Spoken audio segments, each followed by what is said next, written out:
To address the situation in Israel, the colossal $13 billion Gerald R. Ford aircraft carrier has been dispatched to the Mediterranean. This remarkable vessel stands as the world's largest, equipped with cutting-edge weaponry, an unmatched ship defense system, and a complement of 90 agile fighters poised for immediate action. Accompanying the Gerald Ford is an equally formidable cruiser and 4 destroyers armed with nuclear missiles, all supported by a reinforced U.S. air group. The Pentagon justifies these actions as a response to the Hamas attack on Israel, with a series of deliberations leading to the decision to fortify the Defense Department's position in the Mediterranean region. The Gerald Ford Strike Group is viewed as the most effective deterrent against potential threats. For those curious about the United States' sea-based support for Israel, we can provide an explanation. The USS Gerald R. Ford, a next-generation aircraft carrier, was initiated in 2009 to address the pressing need for bolstering the U.S. Navy. This carrier was meticulously designed and constructed by Huntington Ingalls Industries, the exclusive manufacturer of nuclear ships in the United States. Indeed, it's a nuclear ship powered by 2 nuclear reactors, each weighing over 1,000 tons. If a reactor like the one aboard the Gerald R. Ford were on land, it could provide uninterrupted power to an entire city. However, on this colossal vessel, nearly all of the energy is channeled to propel a pair of immense electric motors, each the size of 4 pickup trucks stacked together. These motors generate a staggering 1,100 megawatts of power, equivalent to 1.5 million horsepower. Nevertheless, despite this incredible power, the Gerald R. Ford doesn't skim across the water like a race car. With its deck stretching 1,100 feet in length, 260 feet in width, and towering 245 feet high, the ship's sheer mass amounts to a weight of 100,000 tons.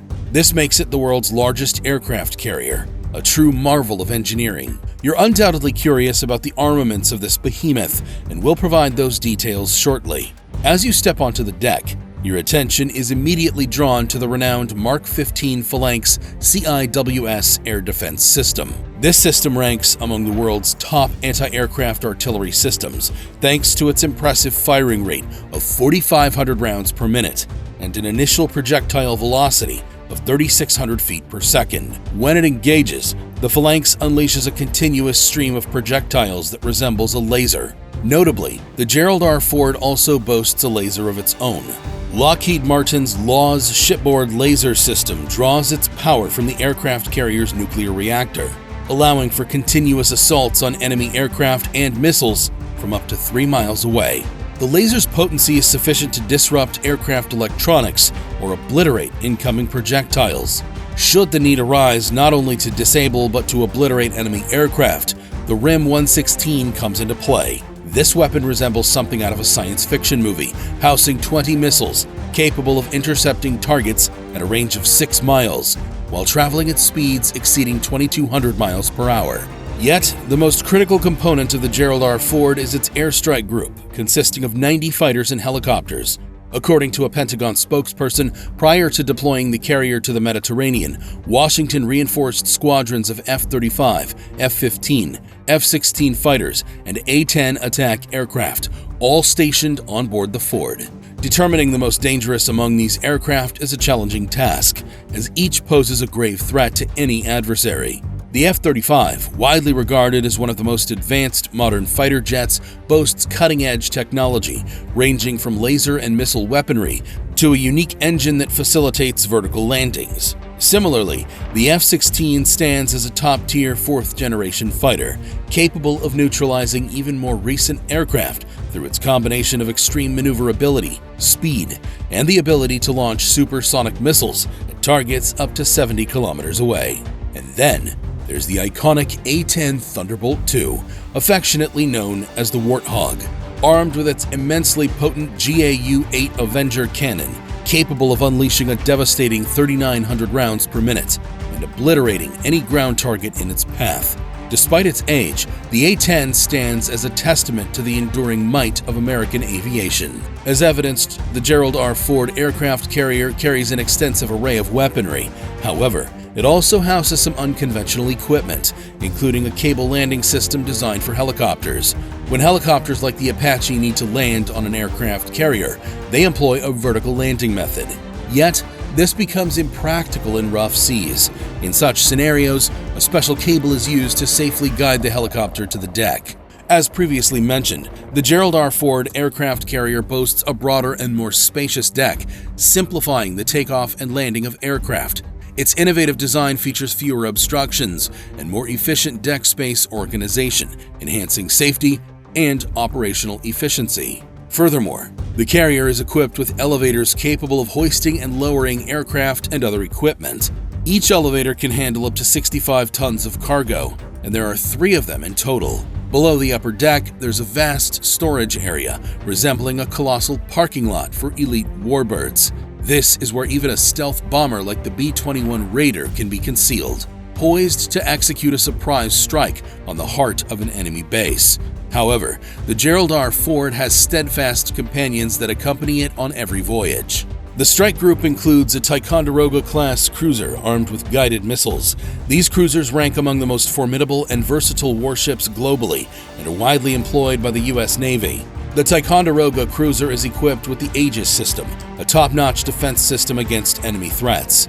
This system combines advanced target detection and acquisition capabilities, alongside SM-2 and SM-6 missile systems that can neutralize enemy aircraft from distances of up to 220 miles. The cruiser is also equipped to locate and engage submarines, utilizing deep-sea torpedoes.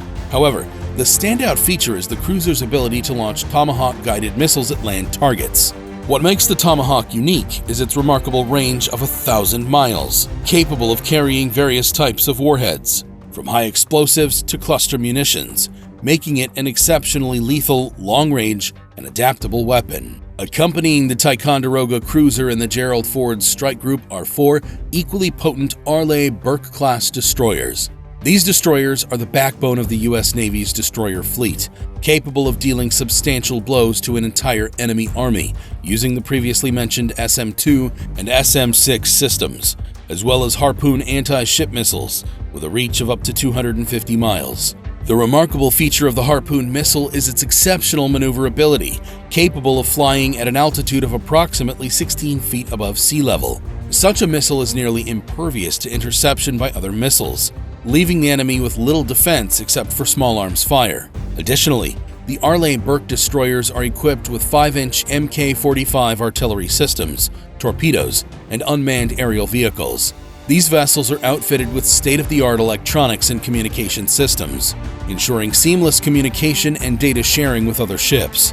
This is why the Gerald Ford is flanked by 4 of these destroyers simultaneously, as their collective abilities to conduct reconnaissance via drones, exchange critical data, and engage threats from considerable distances are highly advantageous.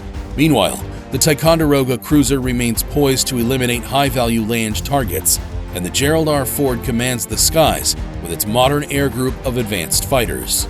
The presence of this formidable fleet in the Mediterranean Sea serves as a dependable support for Israel in the conflict with its adversaries, and acts as a potent deterrent against any escalation of the conflict beyond the nation's borders. Previously, American and Turkish military contingents engaged in extensive joint military exercises in the eastern Mediterranean Sea. During these maneuvers, the state-of-the-art USS Gerald R. Ford aircraft carrier was swiftly deployed to enhance maritime security. Interestingly, this development coincided with the active withdrawal of U.S. Navy vessels from ports due to the arrival of Hurricane Hilary. The hurricane has already made landfall in regions of Baja California and Mexico, with forecasts predicting its spread into the U.S. states of California, Arizona, and even Nevada. In response to this weather threat, hundreds of warships have been relocated from naval bases such as San Diego, Coronado, and Point Loma. These vessels will remain at sea until the storm passes over the region.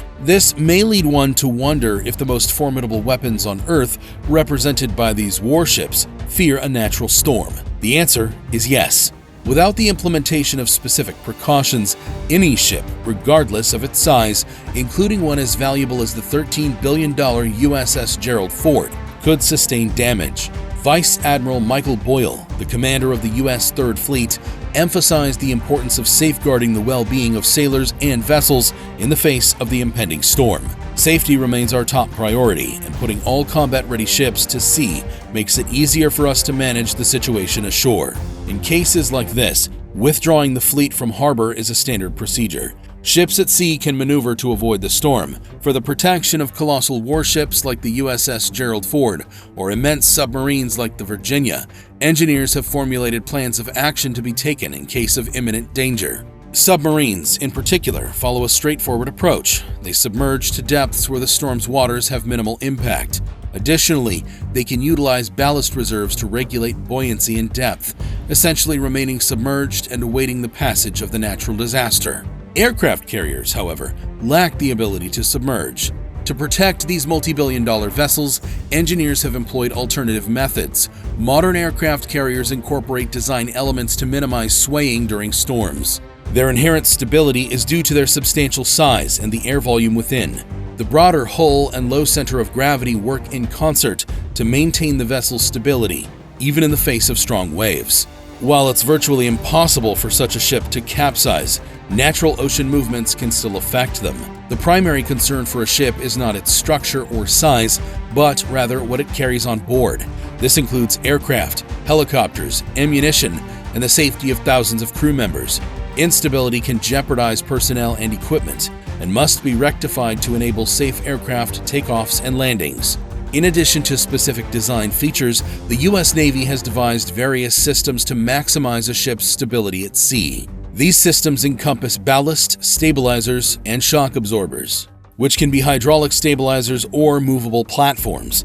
Ballast involves adding extra weight to the ship's hull, gradually raising the center of gravity. For instance, the Gerald Ford is equipped with 4 ballast tanks, each capable of holding an impressive 26 million liters of water, which can be repositioned along the hull to balance movement during storms.